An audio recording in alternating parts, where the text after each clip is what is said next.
Welcome to the Quentin Hafner Podcast, a show about elevating everything. I'm Quentin Hafner, and I'm obsessed with helping people live great lives. On this show, we talk about what it really takes to live an elevated life, vision, mindset, purpose, values, leadership, and rising above mediocrity.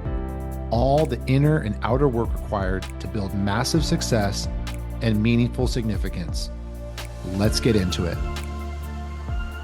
Okay, everybody, welcome to the podcast. And today, this is a solo podcast. I'm going to be chatting with you all on how to be the leader of your marriage. This is an important question that gets asked a lot. If you've been listening to Black Belt Husband or following me for a while, you know that we talk a lot about being the leader. And so I wanted to do this podcast where I break down a couple ideas when it comes to leadership around mindset. What is the leadership mindset? And then really some very practical things that you can do that kind of show, oh yeah, this guy is leading the marriage. Okay. So I'm going to take it out of um, concept and into some really important practicalities. Okay. So let's jump in. Okay, so one of the foundational truths in the Black Belt Husband system, it's one of the pillars of our system, is the way we say it is that you are the leader who sets the tone and the temperature of the marriage. Um, but what does this actually mean in practice? And that's what we're going to break down today. So it's a question that we get a lot from our guys in the beginning when they are entering the system. They may not understand what that means. Especially guys that are super high functioning and successful, and they know how to lead at work. But when it comes to leading at home, they feel uncertain and oftentimes, or almost all the time, they feel very ineffective.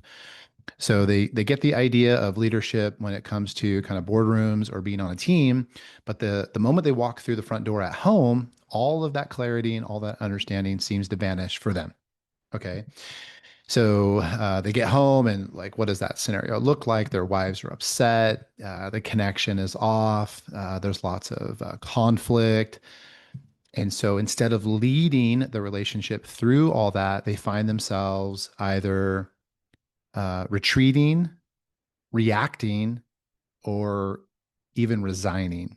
Okay. And when I ask these guys, I'll ask new clients or people that I meet, I'll ask the question, are you leading the marriage? And the response I get from most guys is almost always the same. They'll say, what does that even mean? What does that look like? And then the other question that we get a lot in response to that is, why should I be the one responsible for all of this? And okay, so these are good questions, and they deserve thoughtful answers because we unless we define what leadership actually means in the context of marriage and why it matters more than anything, your marriage isn't going to be what you want it to be. Okay, so let's start with the first and most important concept when it comes to being a leader in the marriage, and that is your mindset shift. Everything begins with a mindset shift. Okay, so before we can talk about the practicalities of what to do and how to kind of show up when it comes to being a leader, we have to talk about how you, the listener, how you think about yourself. Because leadership in any domain in life always begins internally with your identity. It's really your self understanding whether or not you believe that you are the leader. So, and this is applicable, of course, in marriage too. So, leading a marriage, it doesn't start with tactics, it doesn't start with techniques. It starts with a fundamental shift in your mindset and in your identity. And I'll use mindset and identity interchangeably. And this is where a lot of guys struggle, and they struggle without realizing it. So they're looking for strategies. They'll say, well, what are the communication skills and tools? So they're looking for the strategies to fix the relationship, but they haven't crossed the mental threshold that says, this relationship is mine to lead. And that statement, this is mine to lead, this is not a this is not a slogan. This is not a this is not motivational fluff. It's the internal posture that separates men who are going to transform their marriages from those who remain stuck. And the guys who remain stuck are always going to be waiting for something outside of themselves to change, i.e., their wife. Okay. And so let me also make something super clear from the beginning. You are not the leader of your wife. That's not what this is about. She's not your employee. She's not your child. She's not your project. She's your partner and she's your equal. What we're talking about is being the leader of the marriage, not the leader of your wife. You're the leader of the marriage, which is a very different idea. Okay. And so to understand this, the best way that will help you understand what this looks like is if you think about your relationship as a living entity all of its own.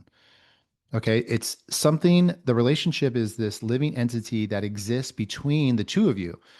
It's not her and it's not you. It's this like shared space that both of you contribute to, that both of you experience and both of you affect. And like anything that lives, it needs lots of care, lots of attention, and direction. Okay, so now imagine this shared space, this living entity, and which is your marriage. Imagine this thing as a patient on the table in an emergency room, and you are the ER doctor. Okay, so I'm going to use a metaphor to describe what this looks like. So, this thing, which is your marriage, is a patient in the operating room and you're the ER doc. Now, your wife, she might be in the operating room with you. She might be the head ER nurse. Maybe she's helping. She might be like in a place offering insight and support. But you're the lead physician in that room. And if the patient survives, you're going to be congratulated. And if the patient dies, you're going to be held responsible. And in that scenario, being the ER doctor, you wouldn't get to say, if the patient died, well, she didn't do her part.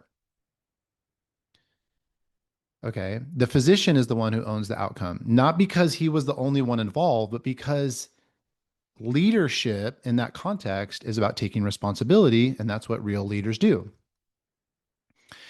And in the same way, when you assume leadership in your marriage, you're saying the health of this relationship is mine to steward.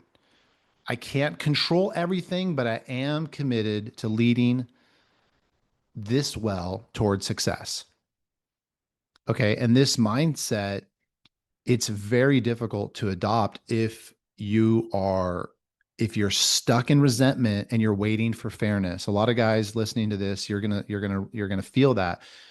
You can't adopt that mindset if you're feeling resentful and you're waiting for fairness. So leadership is about it requires, I shouldn't say it's about, leadership requires going first. It requires absorbing the blows and staying grounded even if the situation feels unfair. Well, why? Well, because that's what real leadership is. That's what makes it real leadership. And this isn't about doing more chores or giving in or becoming a passive shell of a man. That's not being a leader. It's about becoming the kind of guy who knows that great outcomes in life require ownership and personal responsibility. And that's why you are going to be the leader of your marriage because you want a great outcome and you know that that great outcome is in your hands. And it's also about being empowered. When you decide that you're going to lead the marriage and that you're going to set the emotional tone, you're going to initiate the hard conversations, you're going to cast the vision for the marriage. Well, you're back in the driver's seat of your life. You're in control. You're empowered and you're moving out of a reactive position into a creative position. And when you do that, what will happen is that Stop feeling foggy, and you'll get out of that relational uncertainty because you've stepped into the role of the guide for the marriage. You've stepped into the role of the leader. You've taken on leadership responsibility and you've said this relationship is mine to lead. And so when you hold that posture consistently over time, when you choose to lead the marriage, it will be felt by your wife. And it won't be, it's rarely felt immediately, okay? But over time it's going to be felt, and your wife will experience the difference and it'll change her. That is my 100% money back guarantee. Okay. And again, leadership is not about control. It's not about needing to know you don't need to know everything. You don't need to be a marriage and family therapist. It's a mindset and identity shift. Okay. It's about stepping forward and stepping into responsibility. Okay. It's about having that internal posture, creating the identity that says, I will be responsible for the success of our marriage. And it's about choosing to be personally empowered instead of being a victim. Okay. And this mindset shift is where you, the listener, you are going to find freedom here. You're going to find freedom because you realize you're back in the driver's seat and you're back in control. Okay. Let's talk about the 50-50 marriage myth. Okay. You've all heard it. Marriage is 50-50, et cetera, et cetera. So let's talk about that. And let's talk about how great leaders think about that.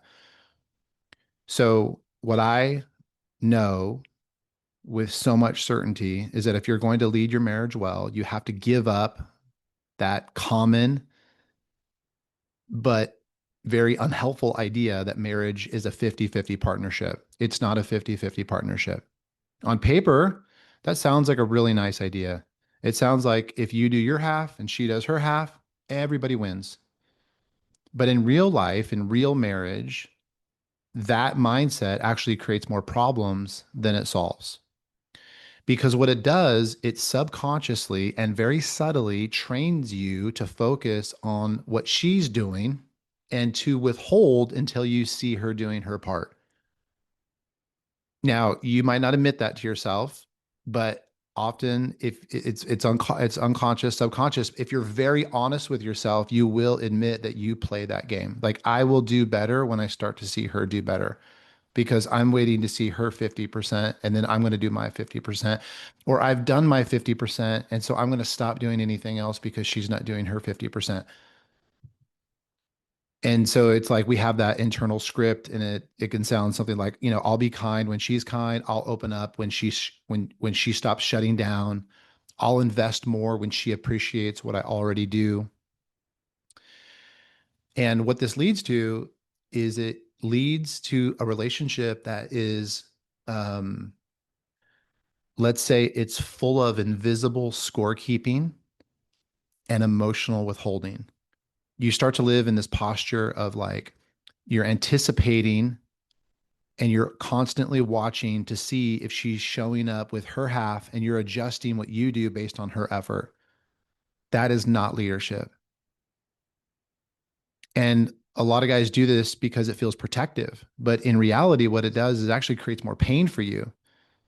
And it keeps you locked in that cycle where your emotional well-being is always tethered to her behavior. If she's doing good, you're good. If she's not doing good, you're really bad. And now I don't know about you, but I refuse to live my life that way. I will not let my emotional health be tethered to what anybody else does in my life. And so this is where real leadership, true leadership requires a totally different standard. Instead of a 50-50 deal in marriage, leaders think about it as a 100-0 deal. And this doesn't mean that, your wife has no responsibility. This is where guys get so stuck. Well, isn't she supposed to do something? Of course, she has responsibility. But what it really means is that you, as the leader, have decided to show up fully, regardless of whatever she does. You are choosing to bring 100% of your integrity, your presence, your standards, your commitment to the relationship, not because she's earned it, but because you've decided that you want to be that guy. You want to be the guy that does the right thing regardless of what anybody else does. And this is what leadership is about. And it's not about, being the martyr, and playing the victim, like I'm doing more, right? We can also have great boundaries as leaders, and we can also set great standards as leaders. But it's really about recognizing that as long as you're waiting for her to show up before you do, you're giving away your power. You are living in a victim disempowered position, and that's not leadership. Leadership, on the other hand, by contrast, leadership says, this is who I've decided to be, regardless of who you're being in this moment. So if my wife is mean to me and she's not kind and she's not all the things I want her to be, I'm going to still be the best version of myself. I'm still going to bring 100% of myself to the table. Who I bring to the table of my marriage is not conditional upon what she does. And when we do that, it brings a ton of stability to the relationship. I become very reliable and very dependable to her because she knows who I'm going to be, regardless of who she's going to be. That's also how you build trust. And you become the kind of man that somebody else can lean on, even when things are hard. So the 50-50 model says, are you meeting me halfway? And the leadership model says, am I showing up 100%? One keeps you looking outward, and the other one keeps you rooted in your power. And there's only one of those that's a winning strategy. Okay, so what does leadership actually look like in marriage? So we've talked about the identity, we've talked about getting out of this stupid 50-50 deal. Okay, stupid. Yeah, I just don't know how else to say it because it's so illogical, and it creates so much suffering. So there's a better way to do it. So what does it actually look like to be the leader in practical ways? So once you've made the decision to lead, okay, once you've adopted that from a mindset standpoint, and you've truly committed yourself to take ownership for the success of the marriage, you're like halfway there. And then the next question always comes, okay, but what do I actually do? Okay, of course, it's a great question. Let me just say a couple things about that. So leadership in marriage, it's not, you don't need a certain personality type to do it well. It's not about being loud or being alpha or being dominant or being controlling. That's called being the boss and not the leader. And you can't be the boss of your marriage, but you can be the leader of your marriage. Leadership, in contrast to being the boss, is about creating safety. It's about creating clarity. It's about creating direction. And it's about creating connection.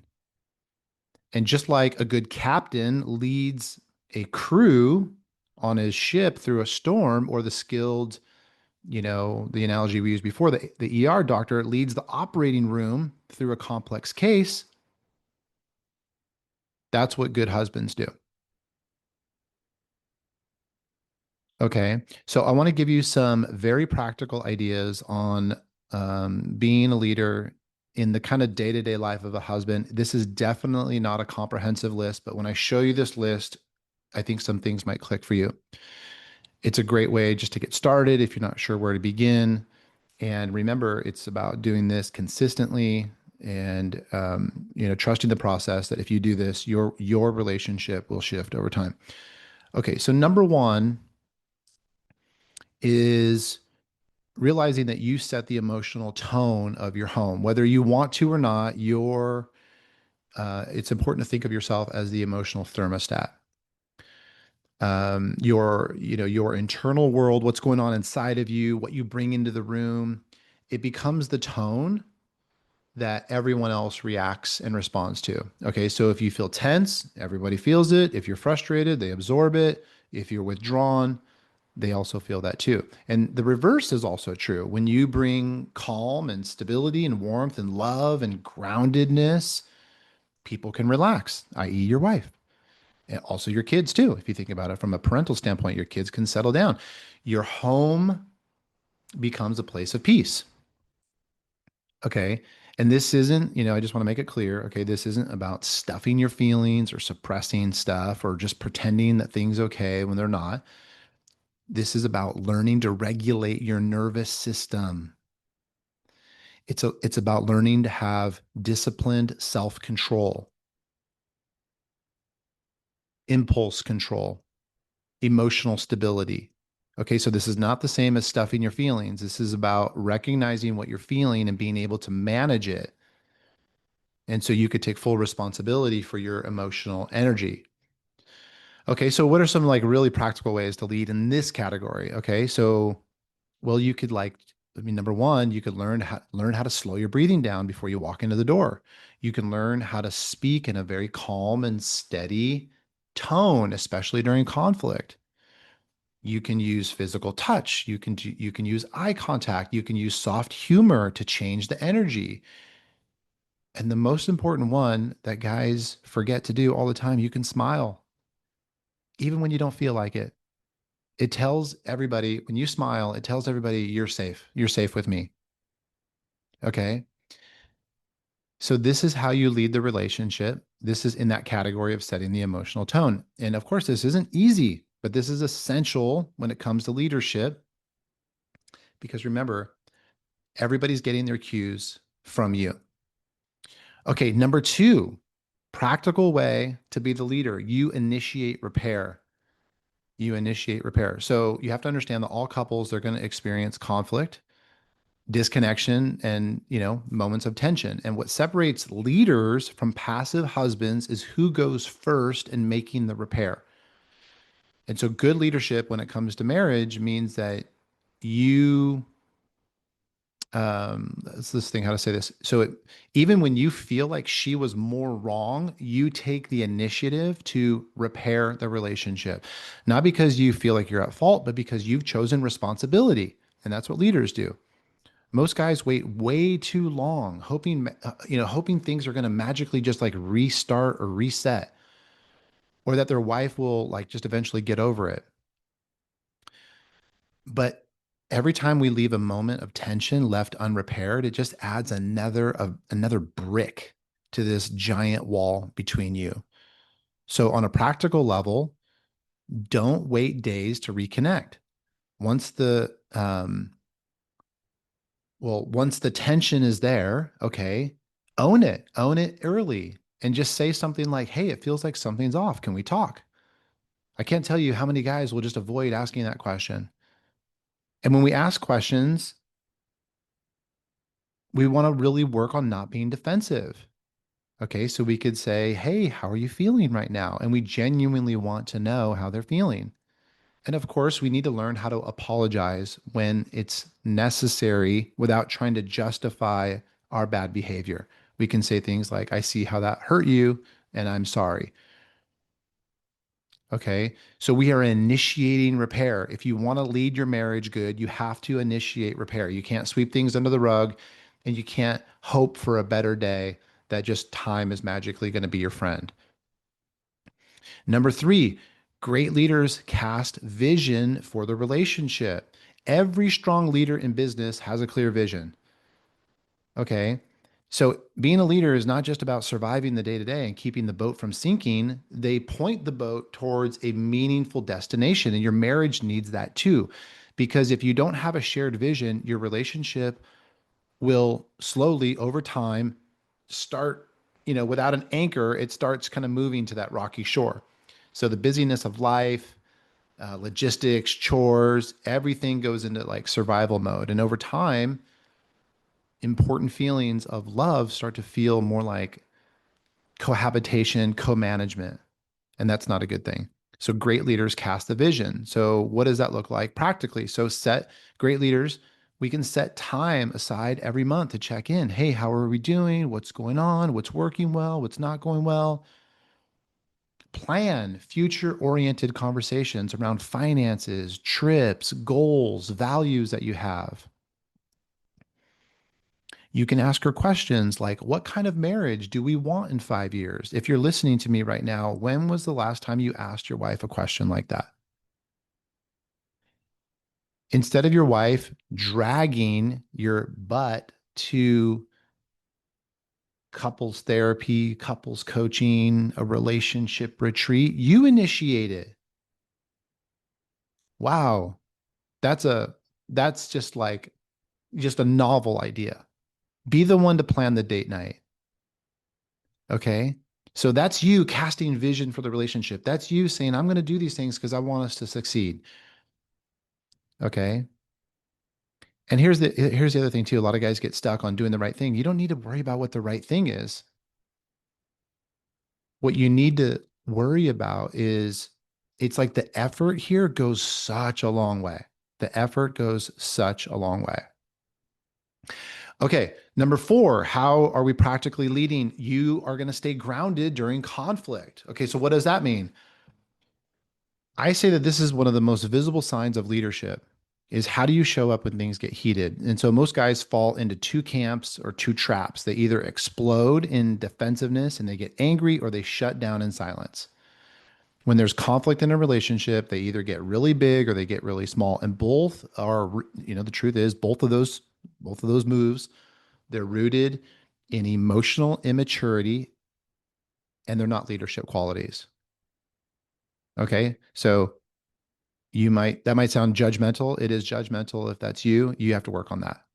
Okay. Because there's a maturing process that you need to go through. So good leaders, they always stay emotionally steady. Okay. Even when things feel chaotic. Good leaders know how to slow the pace.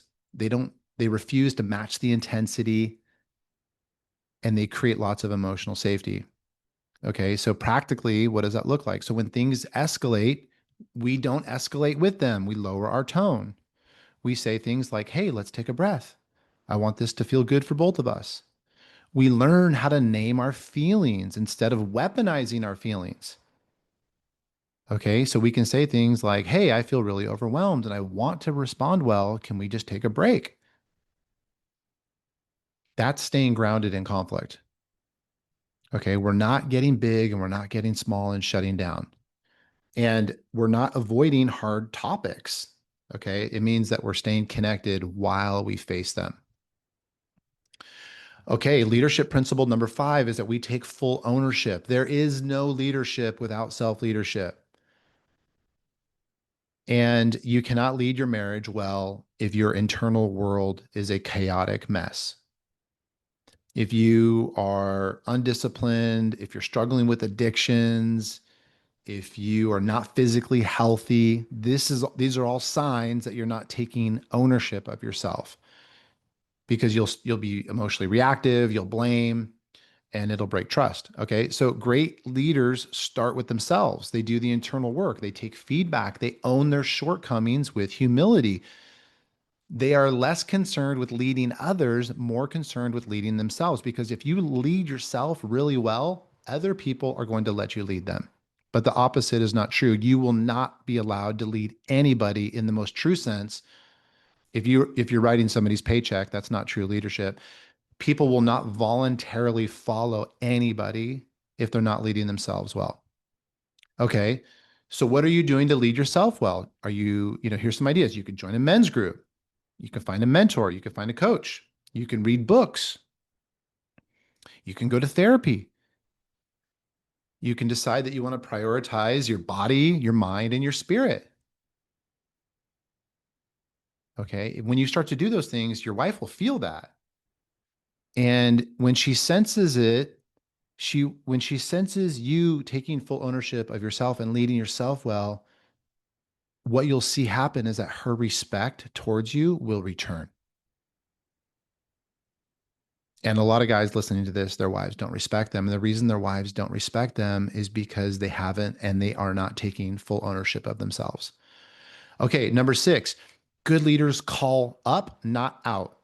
So immature guys attack their wives when they feel hurt, but great leaders don't criticize. and they lead by invitation. Leading by invitation. So leading in marriage means that in the most loving way, you um, are calling your wife forward toward better connection. Okay. This isn't done by force. It's not done by guilt or manipulation. Okay. What it's really saying is that I believe that there's something better for us. There's something possible between you and me. And I want to communicate that with tons of clarity. It's like saying, I love you so much and I love us so much that I refuse to settle doing life with you this way. Dude, that's great leadership.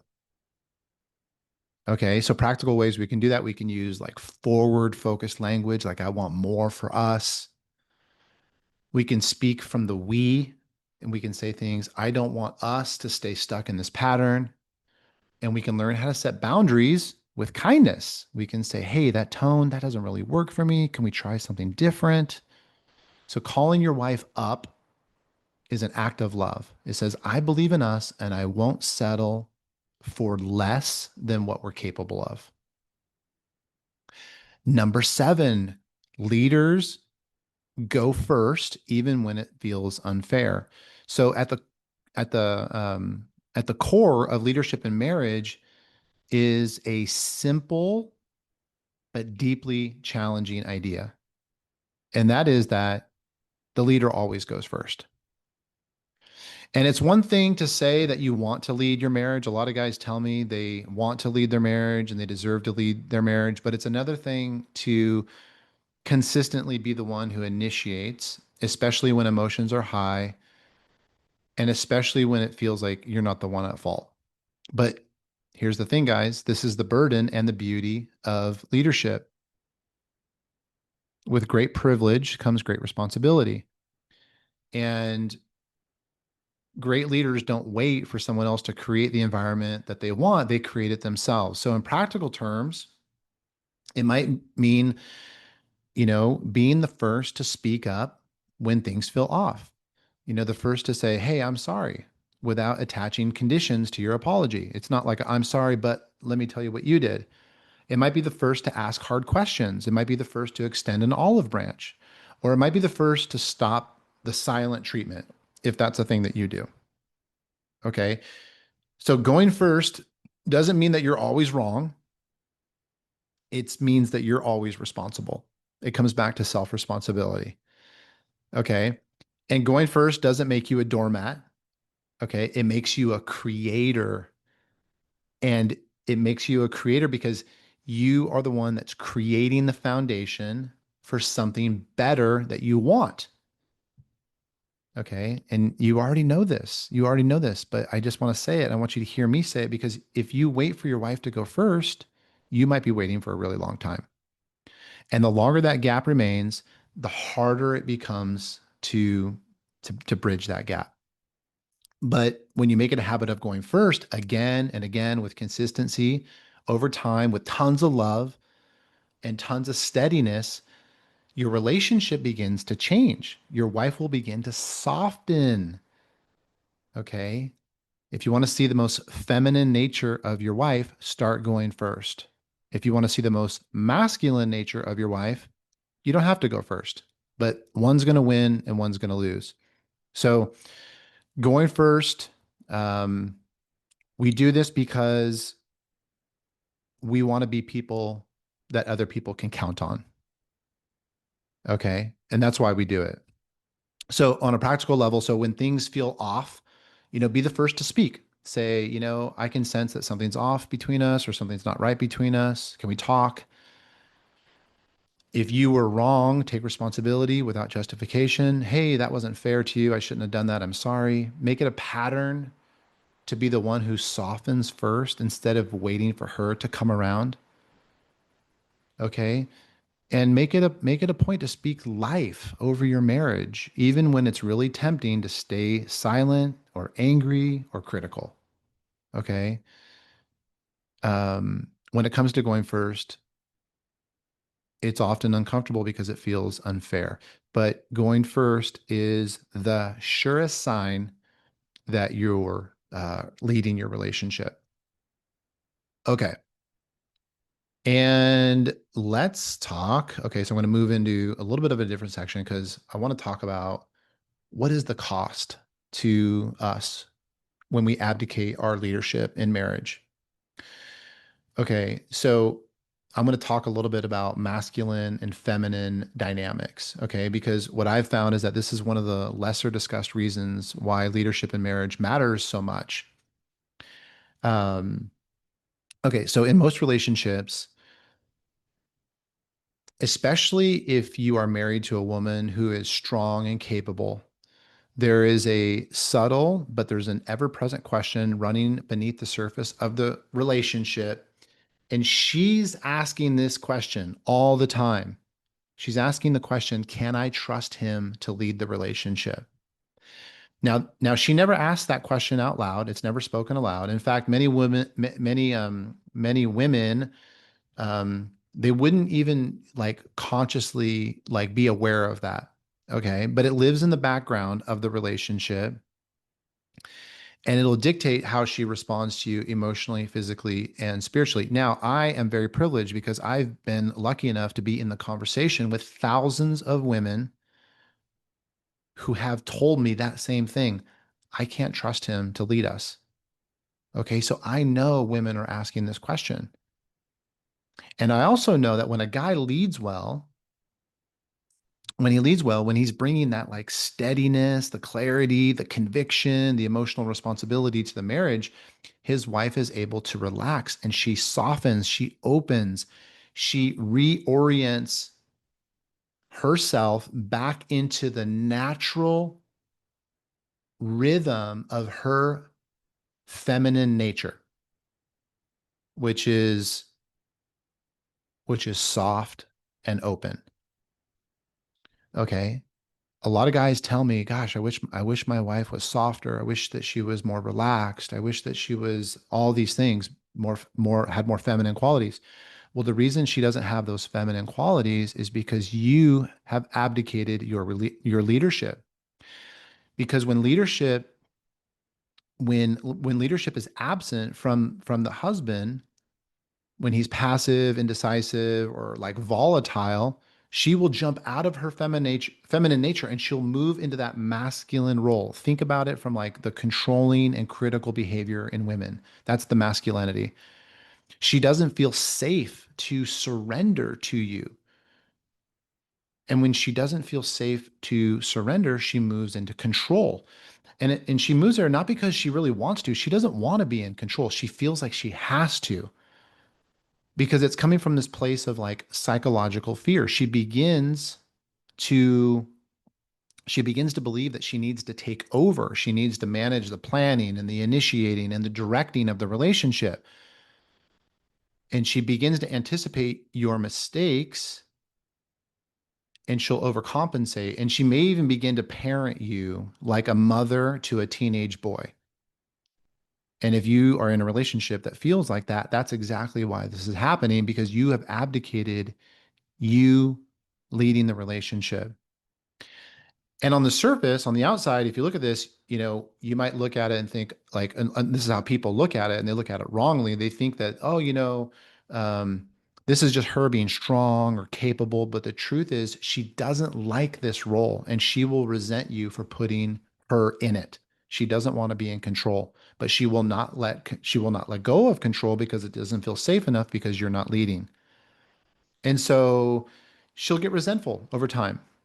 And she'll get resentful because it's the accumulation of 1,000 small leadership voids, the little misses, the unspoken expectations, um, the times that she had to step in, guide, initiate, the times that she had to steady the ship.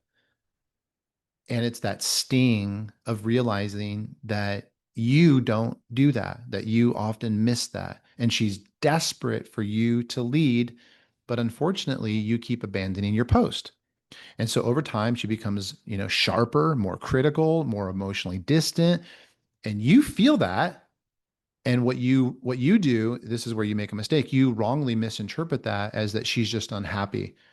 Or maybe you'll say she's impossible to please. But Underneath those little like quips, the truth is that when you don't lead, she can't relax. And if she can't relax, she will be the worst version of herself. But here's the good news. When you take full responsibility for the direction and the tone and the energy of the marriage, not by controlling her, but by owning your role, taking responsibility, deciding that you're going to hold the success of the relationship in your hands, she's going to start to relax and you're going to see her feminine qualities start to spring forward like a budding flower. Okay, so despite pop culture and the feminist movement of the 1960s, she doesn't want to be the leader. She wants to surrender to your leadership if she feels safe enough to.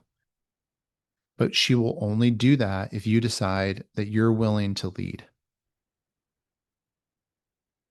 Okay. And I want you to know that masculine leadership inside marriage, it's an invitation to her that will unlock her trust and unlock her sexuality. And a lot of guys will complain about their sex lives. And this is the reason that they're void. And we're going to say a little bit more on that in a minute. Okay. So we talked about identity, mindset. We talked about the practicalities. We talked about the myth, the 50-50 myth. And then we just talked a little bit about the polarity. Okay, the masculine feminine dynamic. So I have about 5 more minutes of chatting and then we'll be done. So why I want to kind of recap this podcast with this idea of like why this matters more than you probably realize. Okay, so like this is everything when it comes to marriage. Um, you probably didn't see this leadership being role modeled for you. And certainly modern culture has told us guys that being a leader in a marriage is misogynistic and it's like part of the patriarchy. And so we all have this like slight hesitation to kind of doing that. And so there's this like there's this resistance to it. And we might also say, in this victim stance, sometimes guys will say, why do I have to be the one to change? Why is this on me? Why do I have to lead, especially when I feel like she's the one that's more unhappy than me, da da da da, right? Okay, I get it. That frustration, it's valid, especially if you've spent time and maybe even years trying to meet expectations and walking on eggshells in your relationship, and your relationship feels like a place full of landmines. And here's the thing, I hate to tell you, but you've just been doing all the wrong things for all these years because no one ever taught you this stuff. Okay. Once you start learning how to lead, you stop walking on eggshells and you stop living in a relationship that feels like it's full of landmines. Okay, so we want to take full responsibility for the health and the direction of our marriage. And we don't do this because we feel guilty or we feel like some unhealthy obligation, but we do this because we feel a sense of calling. And when we do it, something powerful will begin to change. We will start to reorient our posture in the marriage, one from being passive to being very proactive, and one from being like frustrated to getting our focus back. And we stop looking at our wife to make the first move. We don't care what she does. We don't ask her to solve the problem. We solve the problem. We learn how to open the doors of connection. And we become the kind of guy who does these things just naturally and consistently. And we're never keeping score because we are the ER doctor. And all we care about is the success of that patient, which is our relationship. Here's the thing you need to understand. Your wife will never do this. She will never rescue the relationship. If she's in a leadership role inside the relationship right now, she's doing it resentfully. And in the absence of your leadership, there's a very good chance that your relationship will fail. When we when we take on leadership, it gives us agency. Remember I said before, it's a state of empowerment. It gives us agency.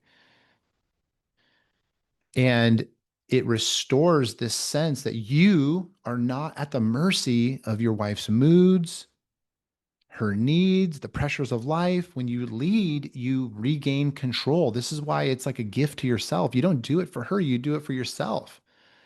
You regain control over what you can influence, which is your identity, your mindset, your energy, your presence. And you start to own your environment instead of reacting to it. Again, this is not, you don't do it for her, you do it for yourself. It's actually very self serving. It just happens to be that your relationship wins and your wife will get happy. It has like a ripple effect. Most guys don't realize how much of their frustration comes from this subtle sense of like powerlessness in the relationship. They want their wife to respect them, to admire them, all this stuff. They want more intimacy, but they're waiting for it to be offered rather than creating the conditions where it would just naturally flourish.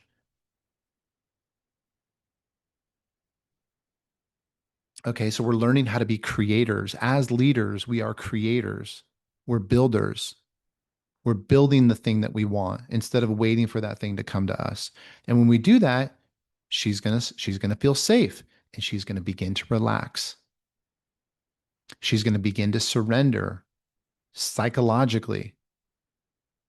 And when she starts to surrender, you're going to see her in that feminine nature, more warm, more soft, and she's going to step into that beautiful God-given femininity, and she will open herself up to you sexually, intimately, and vulnerably.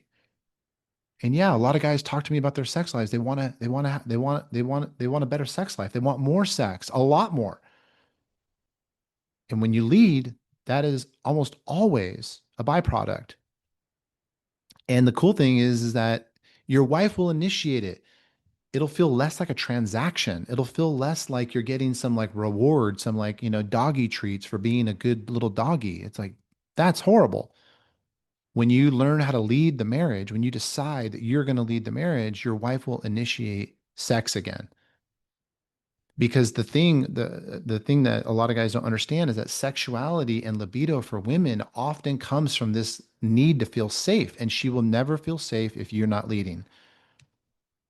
And so when a guy learns how to lead properly, his wife feels secure, she can relax, polarity starts to get restored in the relationship, her feminine nature returns, attraction comes back, all that good stuff. Okay, but here's the most important reason all of this matters. I want to help you lead, not just because it helps your marriage, but because it reconnects you, the man, with the man you were meant to be. See, we all know that we were meant to lead. It's deep inside of us, it's hardwired into our DNA. I want to help you become the man that you were meant to be, the guy who feels empowered, the guy who knows how to create peace, the guy who knows how to take ownership, because that man is inside of you. And that man knows how to create the things that he wants. Because leadership, it's not just about her and it's not just about the marriage. It's about something even more important and relevant, which is your own sense of completeness as a man, your sense of purpose, your maturity as a guy who's winning in life. And you can win when you learn how to lead. So this is your calling. Own your power, take back your leadership, commit to the success of the relationship, and step into the lead and watch everything change. Okay, guys, till next time. Thanks for tuning in to the Quentin Hafner podcast. If this helped you live or lead a little higher, share it forward. And remember, true elevation starts within. See you next time.